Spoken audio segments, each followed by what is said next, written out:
გახსოვს თამარ ალავერტობა. გახსოვს თამარ 26 მაისი. ის პირველი 26 მაისი. გახსოვს თამარ შუამთის დღესასწაული. გახსოვს თამარ ხატობა და ჩემი გაჭრა ტყეში. ხომ გახსოვს ჩვენიც არაფერისა. რამდენი ვარსკვლავებია. რამდენჯერ მithვლია ისინი ტყეში მიწაზე რომ ვიწექი და არცელი არ მერევდა.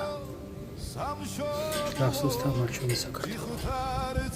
ყოველიც იყო სახსი ცოცხლე განა იქ სიკვდილი ბედნიერება არ არის თამარ. დღეს კაკუცა ჩოლოყაშვილის დაბადების დღეა.